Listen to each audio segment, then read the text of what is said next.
Cuando nosotros hablamos canónicamente de los sacramentos, tenemos que entender que la cuestión de los sacramentos tiene una dimensión teológica, ¿cierto? Que es la comprensión de los sacramentos, pero también tiene una cuestión canónica, que tiene que ver con la determinación de los requisitos, de quiénes pueden acceder, de cuáles son los efectos que producen, cuáles son los límites de cada uno de los sacramentos.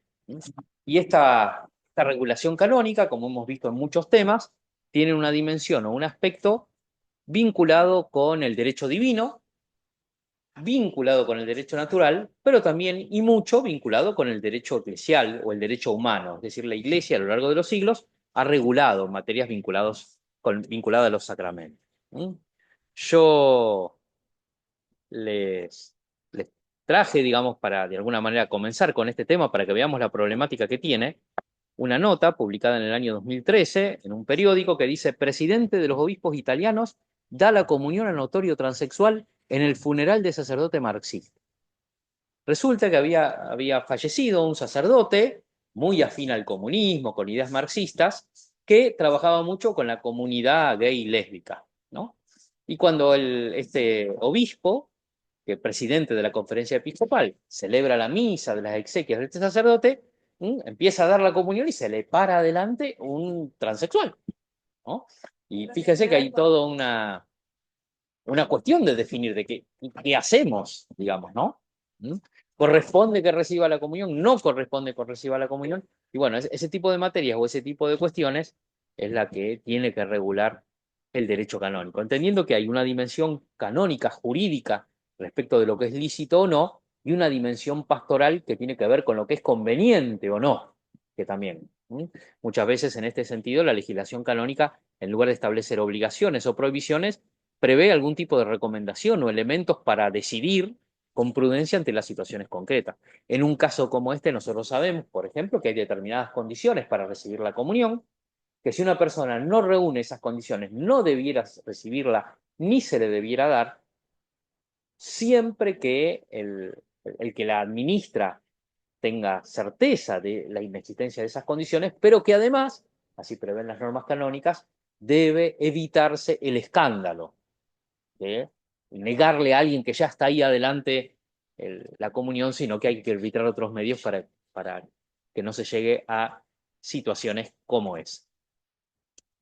En ese marco, además, en este marco de los sacramentos, y antes de entrar a los sacramentos específicamente, tenemos que aludir a un tema que en el derecho canónico se conoce como la communicatio in sacris. ¿Qué es la communicatio in sacris? La communicatio in sacris consiste en determinar la posibilidad de que haya comunión con ministros o fieles de otros credos en los sacramentos. Comunicación en lo sagrado es lo que quisiera decir comunicatio in sacris. Puntualmente, ¿qué quiere decir? Bueno, hay un sacerdote ortodoxo que está en la iglesia católica ortodoxa, cismática. Puede concelebrar con un católico. Un fiel ortodoxo, católico ortodoxo, se acerca a un sacerdote católico romano y le pide de confesar. Se lo puede confesar. Un fiel católico está en Grecia. 100 kilómetros a la redonda no tiene ninguna iglesia católica apostólica romana. Debe asistir a la misa dominical en una misa católica ortodoxa. Eso es comunicatio in sacris. ¿En qué medida puede haber comunión en los sacramentos con aquellos que no pertenecen a la Iglesia Católica Romana, la que está en plena comunión, ¿no es cierto? ¿En qué medida cristianos de distintas confesiones pueden participar conjuntamente de sacramentos o compartir bienes sagrados o compartir templos o lugares sagrados con otros? Tenemos que tener en cuenta en este sentido una tensión, un conflicto que se presenta. Por un lado, entre las exigencias del ecumenismo, que con ese apuntar a ser un solo rebaño, con un solo pastor, exige un acercamiento con aquellas iglesias o aquellas comunidades religiosas que no están en plena comunión, justamente para contribuir al diálogo que lleve a la unidad.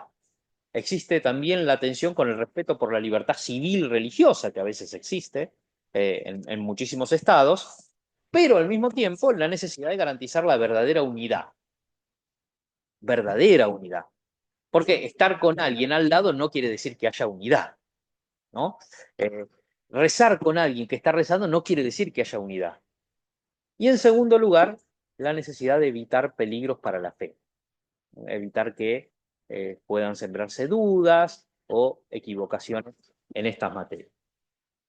Específicamente, la Iglesia se ha pronunciado sobre la posibilidad de participación conjunta en una concelebración eucarística entre sacerdotes católicos romanos y no católicos romanos.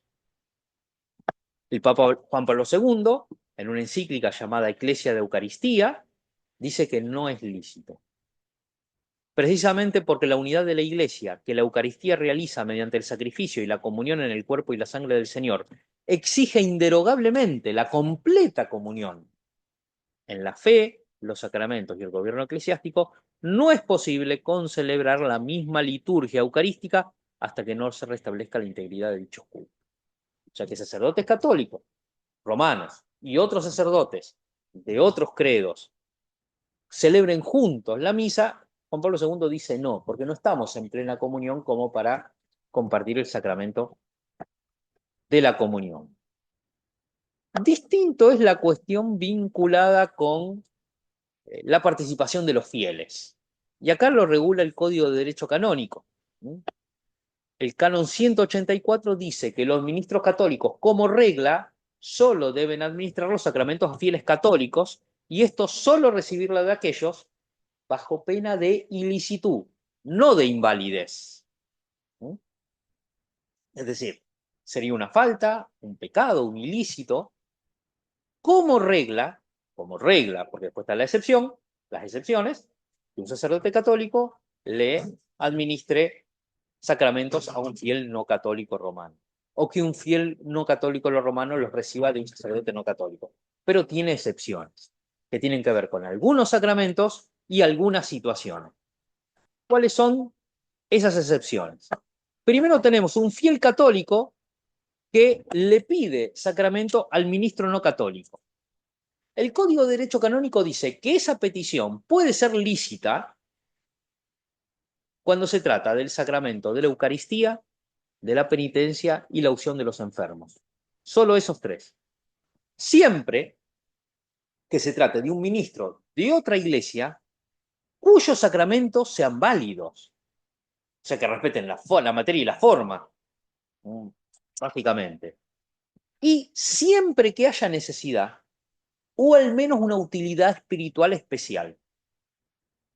Debemos tener en cuenta en ese sentido que, como el Código de Derecho Canónico prevé que las leyes eclesiásticas no obligan, en caso de grave incomodidad, si un fiel católico está en una nación, en un poblado, en algún lugar donde no tiene ningún templo católico romano, no está obligado a asistir a la misa dominical.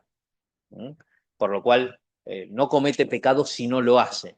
Pero si hay alguna necesidad espiritual o bien espiritual particular que puede obtener participando de una celebración eucarística no católica romana, lo puede hacer siempre y cuando se trate de un credo cuya Eucaristía sea válida. Por ejemplo, una celebración luterana no lo va a hacer porque sabemos que no creen en la consubstanciación, por ejemplo. Entonces no hay propiamente consagración. Y siempre que se evita el peligro de error o de indiferentismo.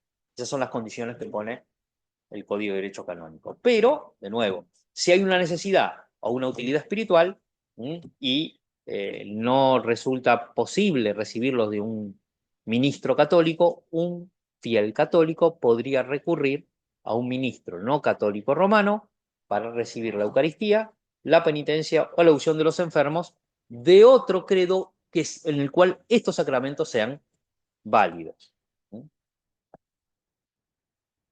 Por ejemplo, el caso más común es el caso de las iglesias orientales que no están en comunión con el romano pontífice, como los ortodoxos, los monofisistas, los coptos de Egipto, los nestorianos, etc. En estos casos, administran válidamente estos sacramentos Pero bueno, hay que examinar caso por caso, sobre todo en el caso de las iglesias de la Reforma. Habría que ver si el sacramento es válido o no.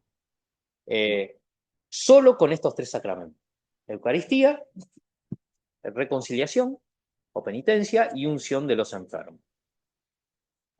¿Y qué pasa con el ministro católico respecto de los fieles de otros cultos? Porque esto es lo que pasaba con un fiel católico romano respecto de los otros ministros. El Código de Derecho Canónico hace una referencia parecida solo en relación con estos tres sacramentos: reconciliación o penitencia, Eucaristía, unción de los enfermos. ¿Y qué nos dice? Si el fiel pertenece a una de las iglesias orientales, lo pide espontáneamente, o sea, no es que el sacerdote lo ofrece, y está bien dispuesto, en ese caso es posible. El sacerdote católico podría confesar o dar la Eucaristía o darle la unción a un fiel ortodoxo. Si el fiel pertenece a una confesión cristiana no oriental, no ortodoxo, en ese caso, para que sea lícito, dice el Código de Derecho Canónico, Canon 834, debe ser cristiano primero, no un fiel de otra religión no cristiana. Entendemos que cristianos son aquellos fieles que reconocen a Cristo como Dios. El Islam lo reconoce a Cristo como un profeta, no es cristiano. Los testigos de Jehová tampoco lo reconocen a Cristo como Dios, no es cristiano, por más que le dan un valor, un lugar a Cristo en su enseñanza. Entonces, tiene que ser cristiano. Segundo, tiene que existir peligro de muerte u otra necesidad grave. Podríamos pensar en una situación de catástrofe, por ejemplo, en donde el sacramento puede cumplir una misión sanadora, y entonces en ese caso se administra a un fiel cristiano, no católico, ni ortodoxo, ni oriental, en donde hay una grave necesidad o peligro de muerte, siempre que este fiel no pueda acudir a un ministro de su confesión, lo solicite espontáneamente y, en relación con estos sacramentos, crea lo mismo que cree la Iglesia Católica. Se tiene que creer que el sacramento de la reconciliación o de la penitencia, a través de la absolución, se perdonan los pecados, o tiene que creer que Jesús está realmente presente en la Eucaristía, si no, no. Y tienen que estar bien dispuestos. En estos casos y en estas circunstancias es admitido y es posible que un fiel no católico reciba lícitamente y válidamente sacramentos de un ministro católico. Y que el ministro católico válidamente, también ilícitamente, los administre. ¿Alguna pregunta hasta acá?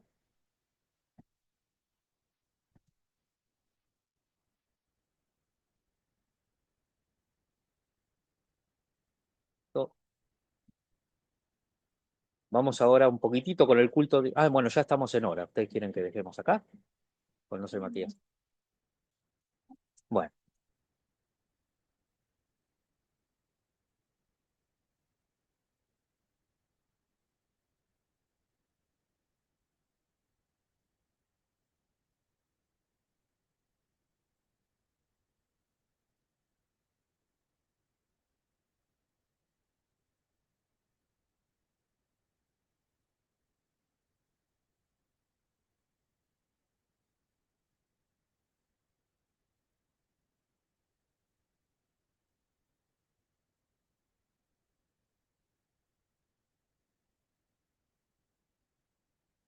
bueno.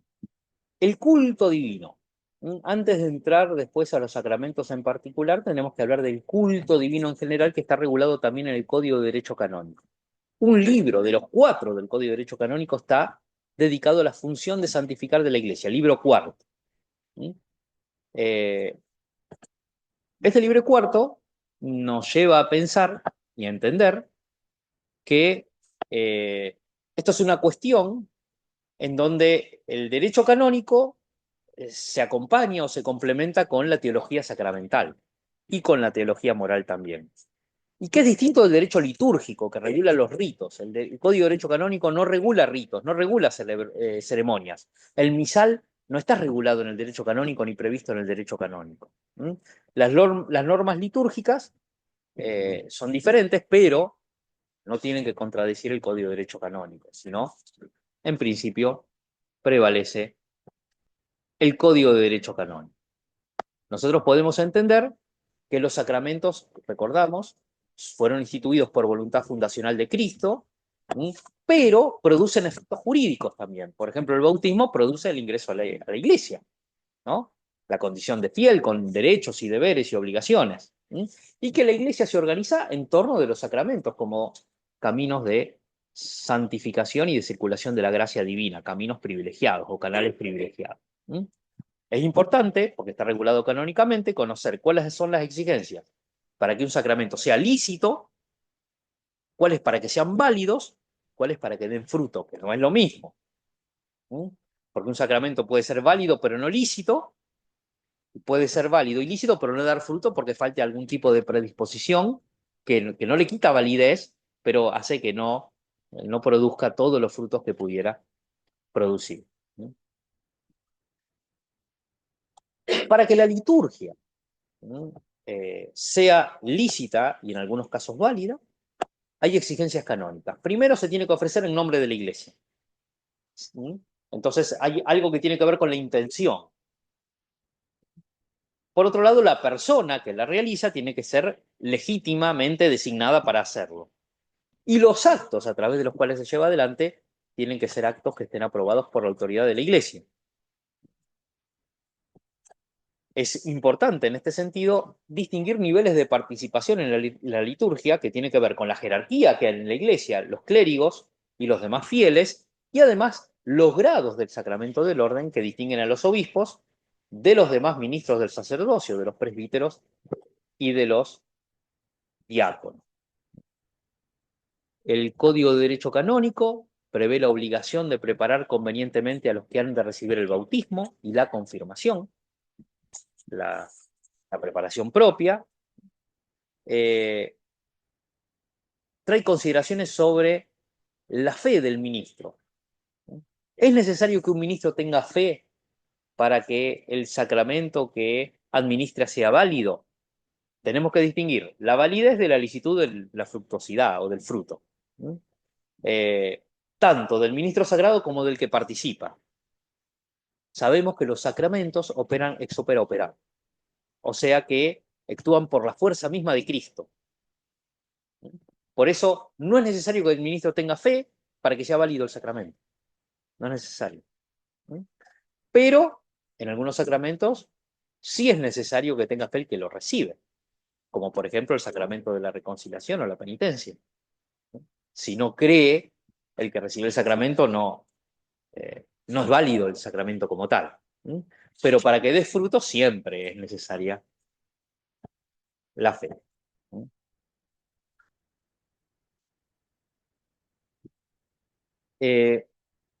Como instituidos por Cristo y norma principal del derecho canónico sobre los sacramentos, tenemos el derecho divino.